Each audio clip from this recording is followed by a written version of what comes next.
김남국 의원의 이 코인 의혹의 출발점, 시발점은 이런 것이었습니다.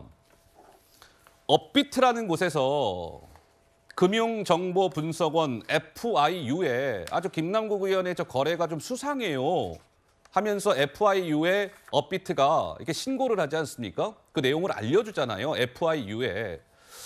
그러면 저 업비트라는 곳이 왜 FIU에 뭐가 수상하다고 알려줬을까? 그 내용은 무엇이었을까? 이게 지금 궁금증이었고 이게 시발점이었는데 그 내용이 일부 좀 밝혀진 것 같습니다. 한번 보시죠. 처음에 이제 빗썸이라는 곳에서 위믹스 한 60만 개의 코인, 돈으로 따지면 40억 정도가 업비트라는 곳을 가요. 이 업비트에서 또다시 저 카카오 지갑으로 고스란히 그 똑같은 게 이제 갑니다. 위믹스 60만 개, 돈으로 한 40억 정도가 이제 그 카카오 지갑으로 가는 거예요. 그러니까 저 중간 단계에 있었던 업비트 쪽에서 딱 봤을 때는 야, 이거 좀 이상하다. 무엇이 이상하냐면 물어봤다는 거예요. 김남국 의원, 저 40억이 저거 어떻게 난 겁니까? 물어봤더니 비트토렌트 코인을 내가 사서 얻은 수익입니다. 이렇게 얘기했다는 거예요. 근데 실제로 김남국 의원이 비트토렌트로 얻은 수익은 저 40억이 아니라 10억이었다는 것이죠. 그럼 30억이 뜨는 거 아니겠습니까? 김남국 의원은 비트토렌트로 얻은 수익 40억이라고 했는데 알고 봤더니 10억이었다는 거예요. 그러면 저 붕 뜬 30억은 무엇이냐? 이거 조금 이상한데? 해서 저 중간 단계에 있었던 업비트가 금융정보분석원 FIU에 이상 거래를 신고했다는 것이죠. 그런데 그래픽 돌려보죠.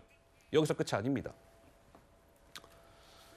그러면 김남국 의원이 지금 제가 마지막에 그 카카오 지갑으로 이동을 시켰다라고 말씀을 드렸습니다. 40억 정도를.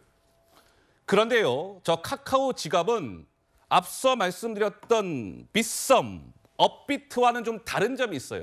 무엇이 다르냐?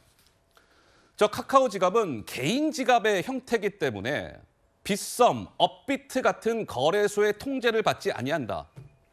이런 것이에요. 그래서 검찰은 이 통틀어서 지금 제가 설명드린 이런 부분들이 뭐가 의심이 되냐 이렇게 보고 있냐면 밑에 적혀져 있죠. 실수익보다 많은 30억 원, 부정한 정치 자금 혹은 자금 세탁을 김 의원이 한 것은 아닐까? 이렇게 의심하고 있다는 TV조선의 보도였습니다. 구자홍 차장 한 말씀 하시죠. 네. 그 김남국 의원이 저렇게 이 가상자산 거래소에 40억 원이나 되는 뭉칫돈을 옮겼던 시점을 주목할 필요가 있습니다. 시점이 언제였어요? 작년 1월 말이었습니다. 작년 1월 말. 그러니까 대통령 선거 한 40일 남겨두고 어허. 김남국 의원이 40억 원이나 되는 가상화폐를 그동안 거래했던 거래소에서 왜 이 업비트라는 거래소로 옮겼을까? 그리고 업비트를 통과해서 클립이라는 그 더 이상 거래소가 이 사람이 이 가상화폐를 어떻게 거래했는지를 추적하지 못하는 개인 지갑으로 왜 옮겼을까? 왜 옮겼을까? 막대한 40억 원이라는 돈을. 이제 그래서 업비트를 생각하는 겁니다. 우리 거래소를 혹시 자금 세탁을 하거나 자금을 은닉하기 위한 목적으로 활용한 거 아니냐. 그래서 이제 김남국 의원에게 물어본 겁니다. 도대체 우리 거래소로 이체한 40억 원은 어디서 난 겁니까? 어떻게 된 겁니까? 그러니까 해명을 어떻게 했냐면 내가 비트코렌트라는 이 가상화폐를 통해서 번 돈이다라고 해명을 했는데 가상화폐의 특징은 블록체인 기술이 적용이 되기 때문에 누구와 언제 어떻게 거래가 됐는지를 다 추적을 할 수가 있습니다. 아, 그래요. 그래서 업비트가 이 추적을 해보니까 실제로 비트토렌트로 번 돈은 10억밖에 안 되는데 40억 원이 뭉칫돈이 옮겨진 거 아닙니까? 그래서 30억 원에 대한 자금 출처가 석연치가 않다라고 해서 FIU에 신고를 하게 된 것이고 예. 이 FIU가 이제 검찰로 이 수사 의뢰를 한 겁니다. 그러니까 저는 30억 원의 뭉칫돈의 출처를 김남국 의원이 상세하게 밝히고 왜 1월 말이라는 대선 임박한 시점에 이 뭉칫돈을 개인 지갑으로 옮겼는지 예. 이거에 대한 설명이 필요하다고 보여집니다.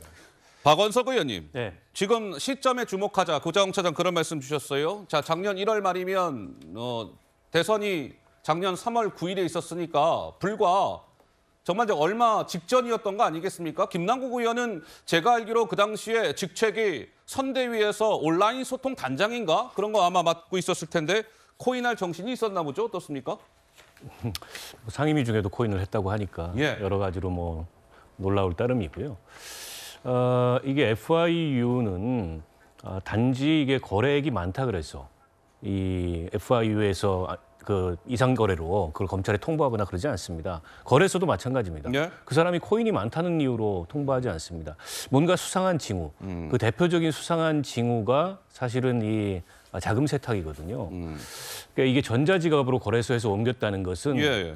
인출할 준비가 돼 있다. 이제 이런 어허. 의미입니다. 예. 그런 메시지로 받아들였을 가능성이 좀 높다고 보고 예. 그래서 거래소에서 자금을 확인해 보니까 이게 코인 거래로 본 돈은 10억인데 예. 30억이 도대체 어디서 나온 거냐. 어디서 난 거냐?